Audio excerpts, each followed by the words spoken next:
सोमवती अमावस्या की कथा। एक समय की बात है, एक नगर में एक साहूकार रहता था। उसके 7 बेटे और 7 बहुएं थी, पत्नी और एक बेटी भी थी। साहूकार को अन्न धन की कोई कमी नहीं थी। साहूकार के घर में प्रतिदिन एक ब्राह्मण भिक्षा मांगने आया करता था। ब्राह्मण को प्रतिदिन साहूकार की बहू भिक्षा देती तो वह बड़ी खुशी खुशी भिक्षा ले लेता था। लेकिन जब साहूकार की बेटी भिक्षा देती तो वह उसकी बेटी से कहता, तू सुहागन तो है, पर तेरे भाग्य में बहुत दुख लिखा हुआ है। यह बात सुन साहूकार की बेटी चिंतित रहने लगी। बेटी को चिंतित देखकर साहूकार की पत्नी ने बेटी से चिंता करने का कारण पूछा तो बेटी ने कहा कि माँ, जो ब्राह्मण प्रतिदिन भिक्षा मांगने आता है कहता, तू सुहागन तो है, पर तेरे भाग्य में बहुत दुख लिखा हुआ है। यह सुनकर साहूकारनी बोली कि कल मैं भी सुनूंगी कि आखिर वह ब्राह्मण कहता क्या है। अगले दिन जब ब्राह्मण भिक्षा लेने आया तो माँ छुपकर देखने लगी। जब बेटी भिक्षा देने गई तो ब्राह्मण ने कहा, तू सुहागन तो है, पर तेरे भाग्य में बहुत दुख लिखा हुआ है। यह बात सुन साहूकारनी घर से बाहर आ गई और बोली, हम प्रतिदिन तुझे भिक्षा देते हैं और तू हमें ही कोसता है। तो ब्राह्मण ने कहा, देवी, मैं इससे कोसता नहीं हूँ, मैं तो वही बता रहा हूँ जो भाग्य में लिखा है। तो साहूकारनी बोली, अगर तुम्हें पता है कि इसके भाग्य में दुख लिखा हुआ है तो अवश्य ही तुम्हें निवारण भी पता होगा। तो ब्राह्मण बोला, 7 समुंदर पार एक सोना नाम की धोबन रहती है जो सोमवती अमावस्या का व्रत करती है। अगर वह अपने व्रत का फल तुम्हारी बेटी को दे दे तो इसका निवारण हो सकता है, नहीं तो विवाह होते ही इसके पति को सांप डस लेगा। यह बात सुन माँ बहुत परेशान हो गई और सोना धोबन की खोज में निकल पड़ी। चलते चलते रास्ते में धूप पड़ने लगा तो साहूकारनी एक वृक्ष के नीचे बैठ गई। उस वृक्ष पर गरुड़ पक्षी का घोंसला था।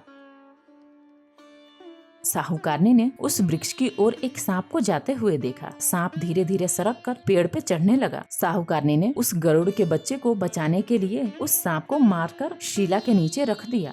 जब गरुड़ पंखनी आई तो उसने घोंसले के पास खून देखा। खून देख वह बड़ी क्रोधित हो गई और साहूकारनी को चोंच मारने लगी। साहूकारनी घबराते हुए बोली, मैंने तो तुम्हारे बच्चे की जान बचाई है। यह सांप तुम्हारे बच्चे को डसने वाला था, लेकिन मैंने इसे मार गिराया।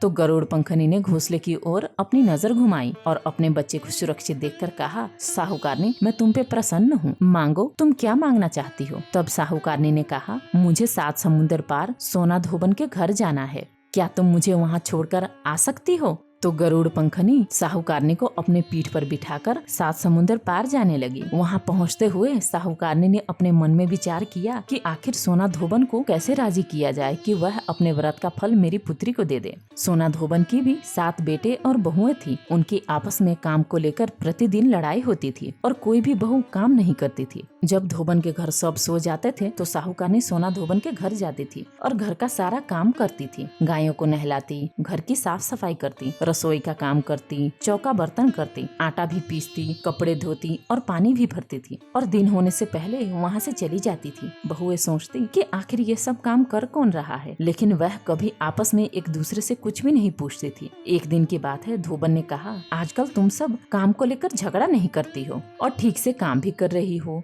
तो बहुएं बोली कि सासू जी, काम तो हमें करना ही पड़ता है, चाहे हम लड़कर करें या स्वेच्छा से करें, इसीलिए लड़ाई का क्या फायदा। तो सोना धोबन ने सोचा कि आज देखा जाए आखिर मेरी कौन सी बहू इतना सारा काम करती है। यह देखने के लिए धोबन उस रात नहीं सोती है। उसने देखा कि रात को एक महिला आई और पूरे घर का काम करके वापस जाने लगी। तुम कौन हो और तुम्हें क्या आवश्यकता है कि तुम इतना सारा काम हमारे घर पे आके कर रही हो। तो साहूकारनी बोली कि अगर तुम वचन देती हो तो ही मैं अपनी बात कहूँगी। सोना धोबन बोली कि ठीक है, मैं तुम्हें वचन देती हूँ, कहो तुम क्या कहना चाहती हो। तब साहूकारनी बोली, मेरी बेटी के भाग्य में दुख लिखा हुआ है, अगर आप उसे अपना सुहाग दे दो और सोमवती अमावस्या का फल दे दो तो उसका दुख टल सकता है। सोना धोबन मान जाती है और अपने बेटे बहुओं से बोलती है कि मैं साहूकारनी के घर जा रही हूँ, यदि पीछे से तुम्हारे पिताजी खत्म हो जाए तो उन्हें तेल घी के कूप में डालकर छोड़ देना।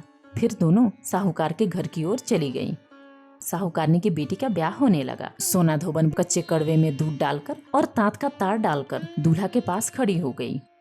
थोड़ी देर बाद सांप दूल्हे को डसने आया। सोना धोबन ने आगे करवा रख दिया और तार से सांप को बांध दिया, लेकिन दूल्हा सांप के भय से ही मर गया। सोना धोबन ने टीके से रोली निकाली, मांग से सिंदूर निकाला, आँख से काजल निकाला और नाखूनों से मेहंदी निकाल कर छोटी उंगली से छींटे मारे और बोली, आज तक मैंने जीवन में जो भी सोमवती अमावस्या का व्रत करी उसका फल साहूकार की बेटी को लग जाए, और आगे मैं जो भी सोमवती अमावस्या का व्रत करूं उसका फल मेरे परिवार को लगे। इतना कहते ही दूल्हा उठ खड़ा हुआ और सोमवती अमावस्या का जय जयकार करने लगा। जब सोना धोबन वापस जाने लगी तब साहूकारनी बोली, तुमने मेरे जवाई को जीवन दान दिया है, इसीलिए तुम कुछ भी मांग सकती हो। तो धोबन बोली, मुझे तुमसे कुछ नहीं चाहिए, मुझे बस एक हांडी दे दो। सोना धोबन हांडी लेकर अपने घर की ओर जाने लगी। घर जाते हुए जब रास्ते में सोमवती अमावस्या आई तो सोना धोबन ने हांडी की 108 परिक्रमाएं लगाईं और उस हांडी को पीपल के नीचे गाड़कर अपने घर चली जाती है। घर आके देखती है कि उसका पति तेल और घी के कूप में मृत अवस्था में पड़ा हुआ है।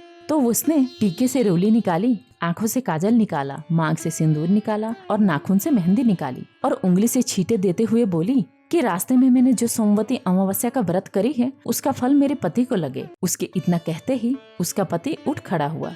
उसी दिन कुछ समय बाद उसके घर एक ब्राह्मण आता है और कहता है, सोमवती अमावस्या को मुझे दान दीजिए। तो धोबन कहती है, सोमवती अमावस्या रास्ते में आई थी, इसीलिए मैंने कुछ नहीं किया। मैंने जो भी किया उसे पीपल के वृक्ष के नीचे गाड़ दिया है। ज्योतिष ब्राह्मण उस वृक्ष के पास जाते हैं और जब उस वृक्ष के नीचे खोद के देखते हैं तो वहाँ से 108 सोने के सिक्के निकलते हैं। ज्योतिष ब्राह्मण उन सिक्कों को लेकर धोबन के घर चला जाता है और कहता है कि इतना कुछ किया और कह रही थी कि कुछ नहीं किया। तो धोबन बोली कि जो भी हुआ है वह आपके भाग्य के अनुसार ही हुआ है, इसीलिए इन सिक्कों को तुम ही रख लो। तो ब्राह्मण बोला, इसमें तो मेरा चौथा हिस्सा ही होता है, बाकी आप जितना दक्षिणा देना चाहे यह आपकी इच्छा है। दक्षिणा लेकर जाते जाते पूरी नगरी में बोलते गया कि सोमवती अमावस्या का व्रत करा करें। हे सोमवती अमावस्या, जैसा आपने साहूकारनी की बेटी को दिया वैसा सबको देना।